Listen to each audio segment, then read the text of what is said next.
को धन्यवाद देते हैं। प्रभु परमेश्वर, कई दिनों की प्रार्थना के उत्तर में आपने यह अवसर दिया कि प्रभु जी हम आपके इस स्थान में, जिस स्थान को आपने चुना, जिस स्थान को प्रभु जी आपने अपनी महिमा के लिए दिया, और जिस स्थान में प्रभु जी आप अपने सेवा के लिए अपने भवन को बनाएं, प्रभु उसके लिए हम धन्यवाद करते हैं। हमारे प्रभु, हमारे परमेश्वर, आपने बड़े प्रेम से हमारे भाई मानुएल को और यहाँ के छोटे झुंड को आपने सहायता की। और हे पिता परमेश्वर, आज के दिन हमें हे पिता परमेश्वर विभिन्न स्थानों से चारों तरफ से इकट्ठा किया है कि प्रभु जी आपकी उपस्थिति में आपकी महिमा कर सकें।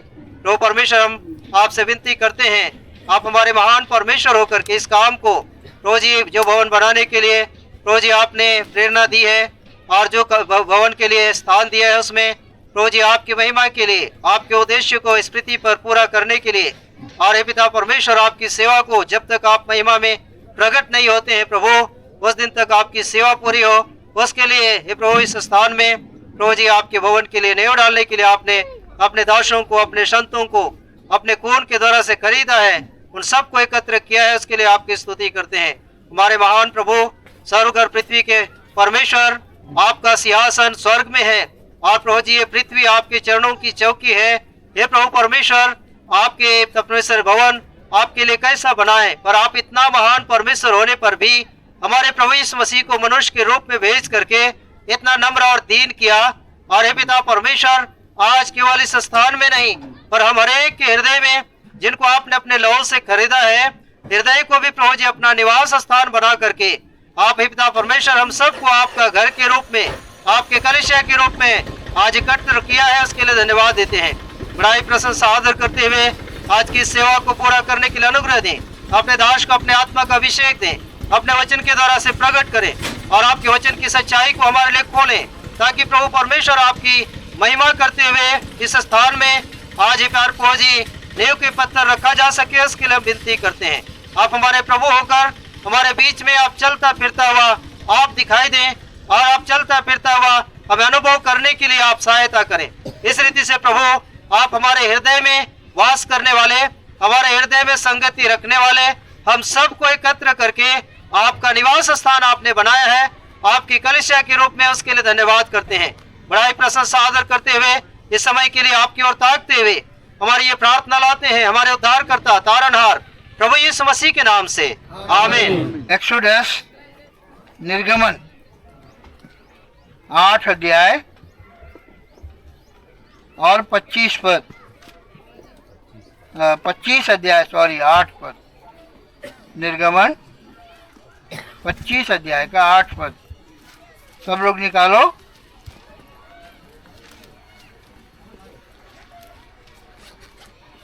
एक साथ पढ़ेंगे। हाँ, निर्गमन उत्पत्ति के बाद दूसरी किताब 8 अध्याय और 25 पद और 25 अध्याय 8 पद, निर्गमन एक्सोडस 25:8, सब पढ़ो मेरे साथ।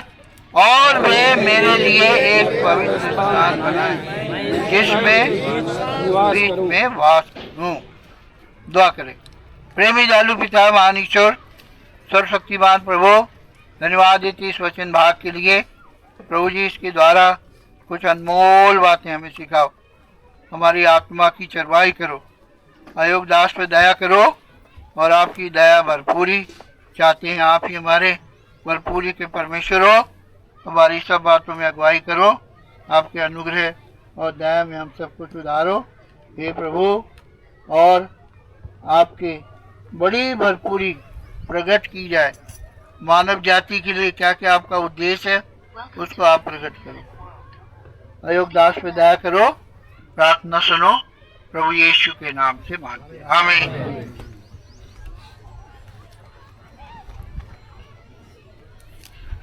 पच्चीस अध्याय और उसका 8 पद, सब पढ़ो। वे मेरे लिए एक पवित्र स्थान बनाए कि मैं उनके बीच वास करूं। ये परमेश्वर का मानव जाति को बनाने से पहले ही परमेश्वर का उद्देश्य था। क्या उद्देश्य था? मनुष्य के साथ में रहे। कहाँ रहे? स्वर्ग उसका है, स्वर्ग में सारे स्वर्गदूत, सराफीम, करूब, सब कुछ उसका है। सब लोग उसको दंडवत करते,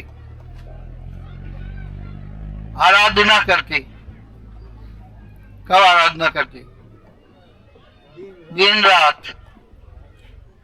कब आराधना करते? तो भाई जहां दिन रात किसी की आराधना हो, उपासना हो, वहां अच्छा लगेगा कि यहाँ जो कोई पूछने वाला नहीं है वहां अच्छा लगेगा ना? वहां लगना चाहिए। लेकिन परमेश्वर ने अपने उद्देश्य को पूरा करने के लिए मनुष्य की सृष्टि की।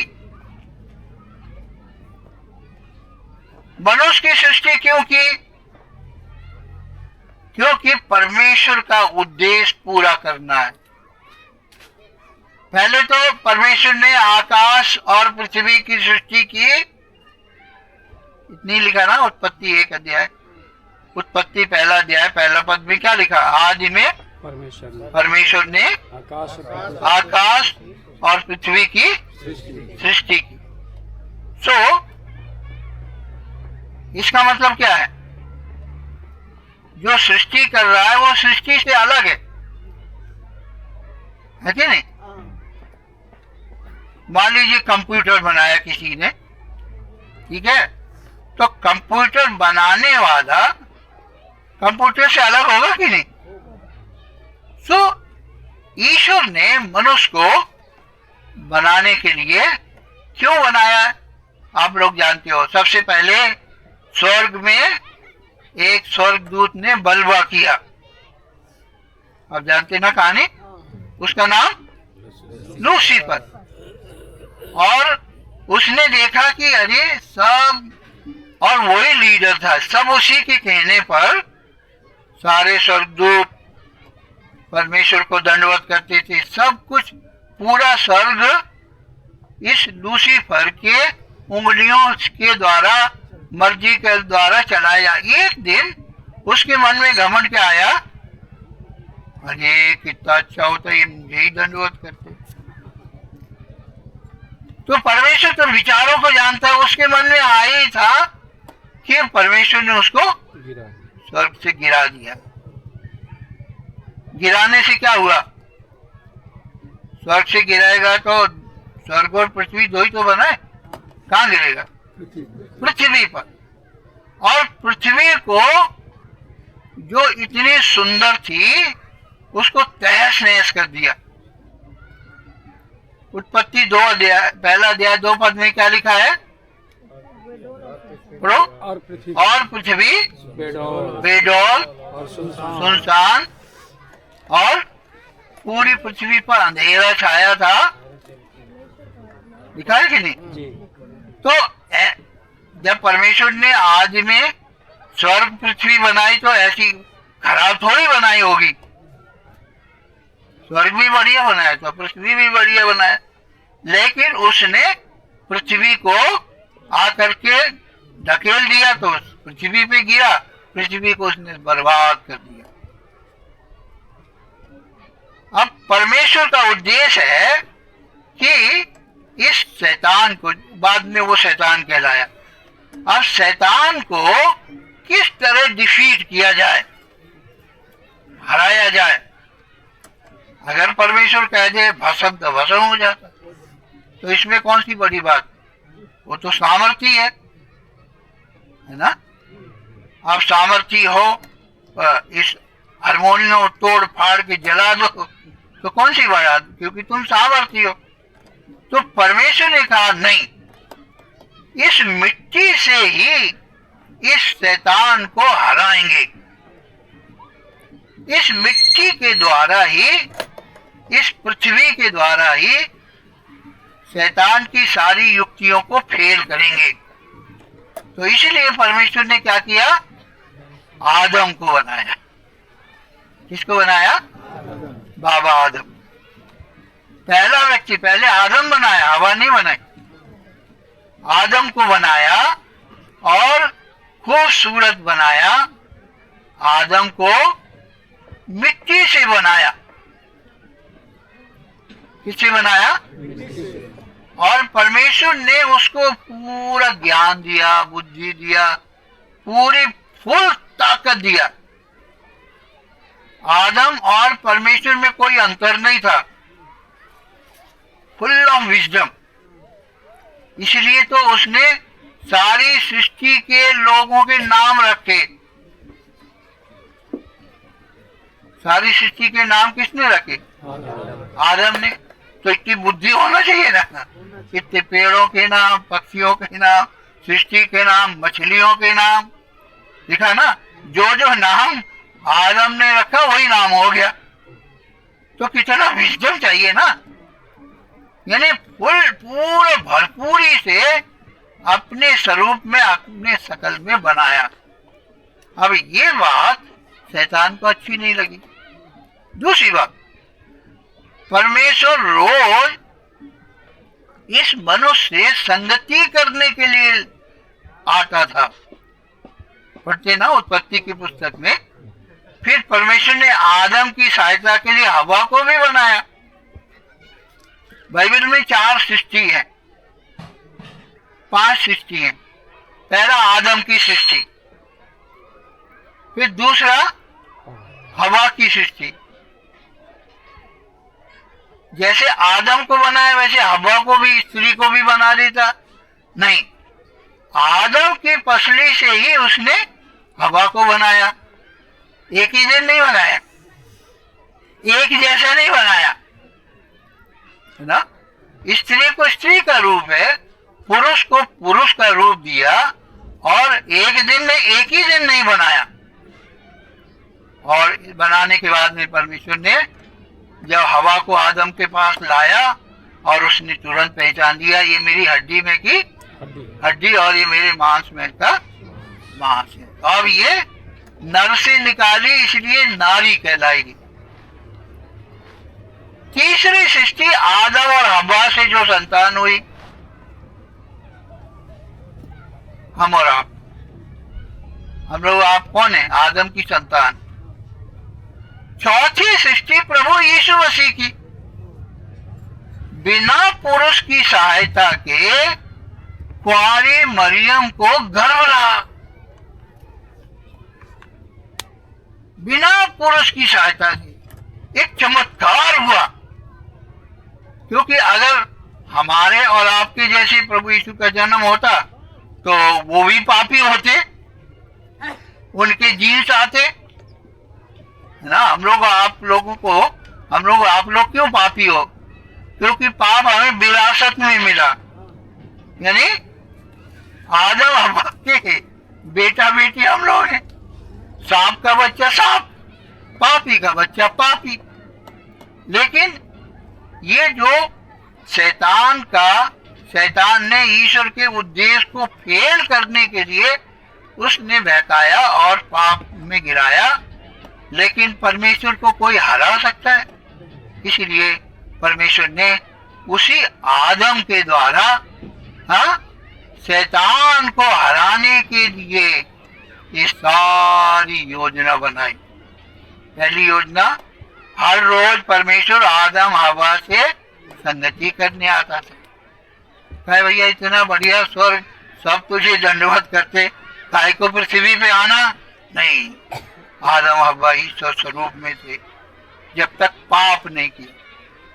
अब पाप करने के बाद इस लूसीफर शैतान ने क्या सोचा, हम इसके प्लान को फेल कर देंगे, तो आदम हवा को पाप में गिराया।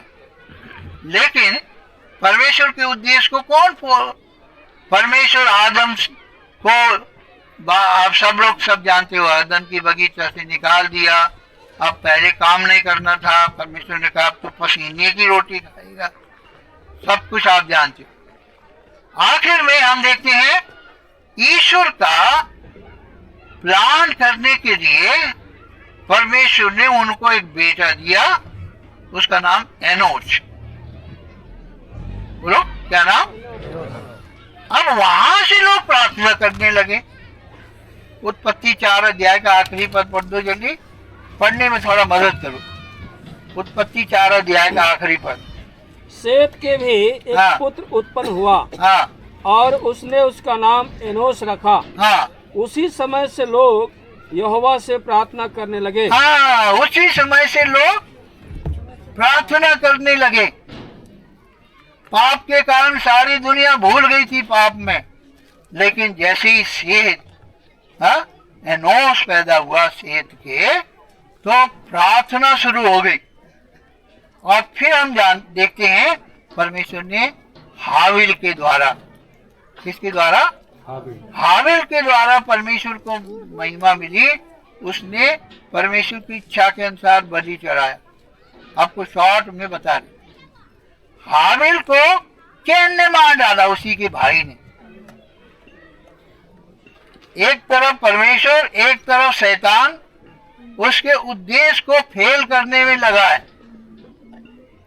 लेकिन परमेश्वर ने नूह को चुना। किसको चुना? नूह को चुना। नूह ने ईश्वर का उद्देश्य पूरा किया। इसके बाद परमेश्वर ने अब्राहम को चुना। किसको चुना? परमेश्वर देखता है कि वो काम करना चाहता है, लेकिन परमेश्वर क्या देखता है? मन देखता है। परमेश्वर क्या देखता? मन देखा। उसने अब्राहम का क्या काम करता था? मूर्ति पूजक था।